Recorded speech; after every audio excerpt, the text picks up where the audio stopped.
Bonjour, Salam Azeflaoun. Je veux intervenir sur la thématique la corruption en Algérie. El-Fassad fil Jazair.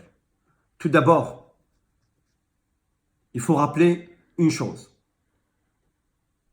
Haja Muhimma. Il faut toujours la rappeler. Ce qui est sûr, c'est que l'Algérie, Al-Jazair, notre pays, après le 22 février, ne sera plus celle d'avant cette date.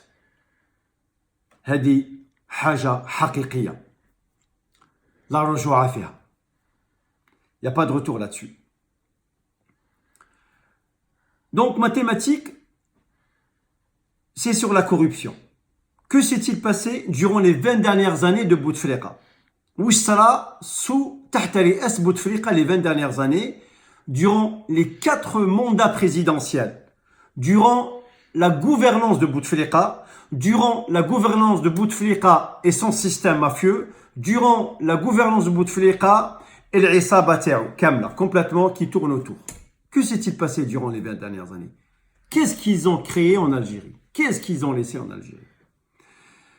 Premièrement, si on veut synthétiser, j'ai remarqué 6 fléaux graves, lourds. Le premier fléau, c'est la corruption, el-Fassad. Le deuxième fléau, c'est la gabegie, le troisième fléau, c'est la déliquescence, el-Mayouïya, c'est-à-dire la décomposition et la ruine de l'État. Le quatrième fléau, c'est l'abus de fonction et conflit d'intérêts.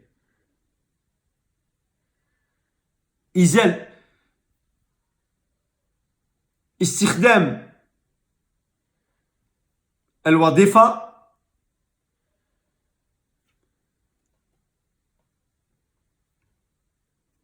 والتلاعب بالمصالح. إسالة استخدام الوظيفة والتلاعب بالمصالح.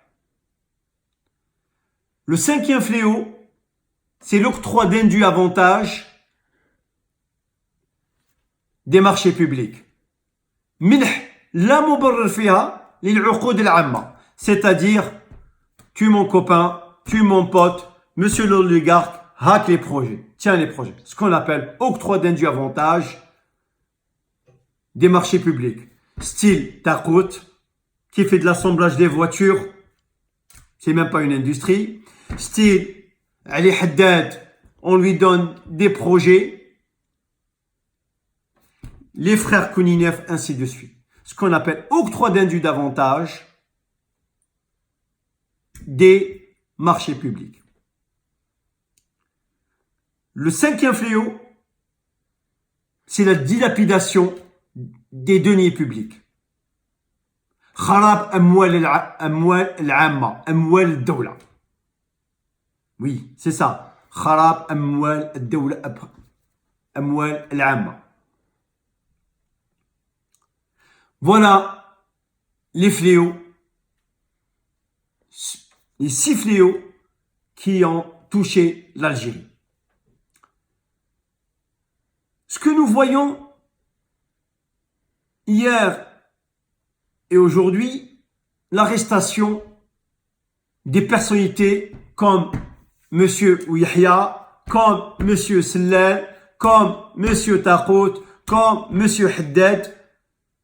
Mais vous croyez que l'arrestation de ces personnes-là, vous croyez que l'arrestation de toute cette Isaba-là qui était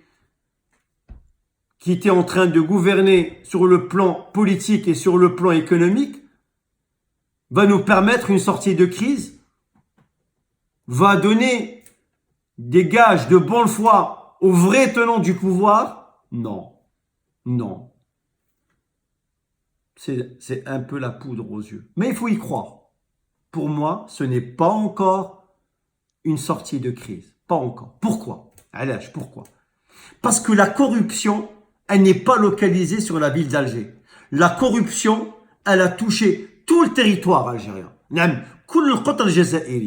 Elle a touché les ministères, elle a touché les entreprises publiques, les grandes entreprises publiques. Prenons l'exemple d'une grande entreprise publique. Vous savez, le Jazair, c'est un pays gazier, c'est un pays pétrolier. Il exporte 98% de pétrole. Il y a une société américaine qui s'appelle Anadarko, insignifiante, Sri Akhlas, qui est devenu géant, qui s'est enrichi et qui est devenu vraiment géant. Quand elle est arrivée en Algérie, c'était une société minuscule. Et grâce au pétrole algérien, cette société est devenue géante.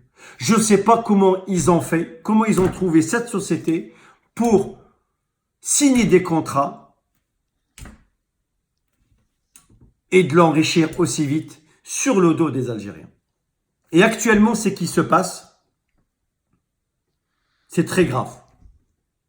Parce que Total va acquérir tous les actifs d'Arco. Il faut qu'on soit vigilant. Pourquoi il faut qu'on soit vigilant? Est-ce que nous devrions permettre aux sociétés multinationales pétro-gazières de prendre le contrôle plus de 30% sur la production pétrolière? Non. يديو لك أكثر من 30% de votre production pétrolière. Si tu produis 100%, ils te prennent 30%. Tu es chez toi. Il faut savoir que la souveraineté nationale, elle est liée à la souveraineté économique. Si vous n'avez pas de souveraineté économique, vous n'aurez jamais de souveraineté nationale. C'est très important. Alors,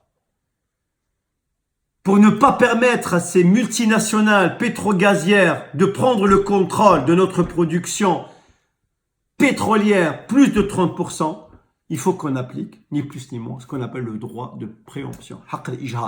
Le droit de préemption. Nous ne pouvons pas laisser 30% de notre production entre les mains des entités étrangères. Pourquoi? Parce que c'est le seul revenu du peuple algérien.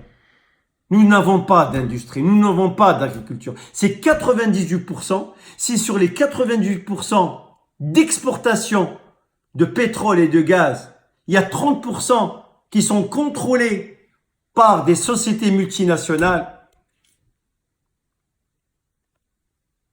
c'est la décadence.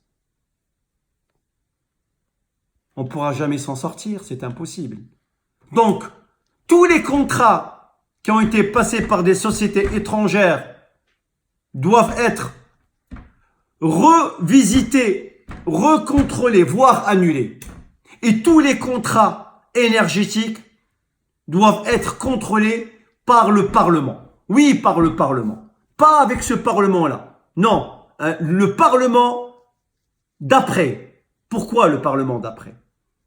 Parce que aller aux élections présidentielles avec cette constitution, c'est un échec total. Parce que cette constitution, c'est la constitution de Bouteflika. C'est la constitution, les cuisiniers, خدمها, لعبها, بدلها, حط un article, نحي un article, mets un article, tu enlèves un article. C'est ça la constitution de Bouteflika. Donc, nous ne pouvons pas aller aux élections présidentielles avec cette constitution.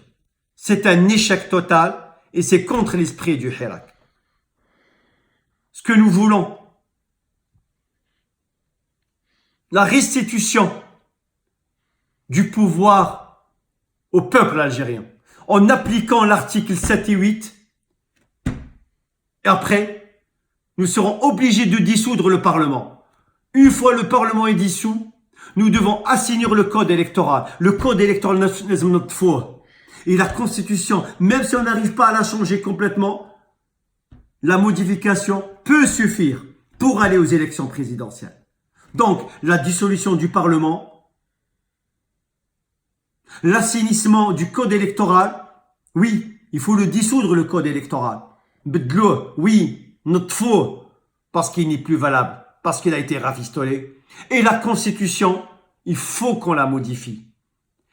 Pour moi, faire une modification suffit. Mais avec le temps, progressivement, nous devons mettre une constitution qui sera votée par voie référendaire, qui sera voté par voie référendaire. Et les articles, ce sont la société civile, c'est-à-dire le peuple algérien, avec le concours des juristes et constitutionnalistes pour mettre une bonne constitution. C'est ça la vraie démocratie. La démocratie politique et la démocratie économique. Voilà pour pouvoir réussir et avoir une porte de sortie. Donc le plus important, qui fait comment mettre en place un projet de société.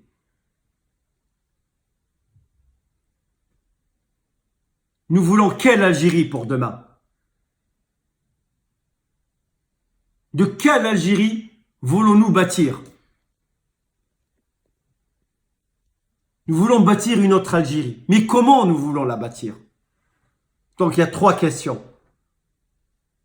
Comment sera l'Algérie de demain?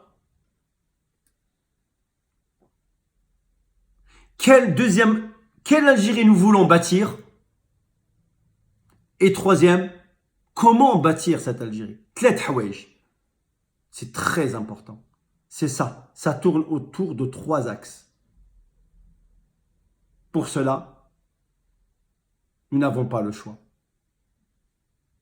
Pour réussir tout ça, c'est le départ du système complet pour pouvoir déclencher tout ceci et tout cela, c'est-à-dire le départ de l'Isaba et surtout le départ définitif de notre vue de Ben Salah et de Bedoui. Voilà. Voilà quelques petites préconisations de solutions, Inch'Allah. Je vous remercie. Merci à vous. Salam alaikum.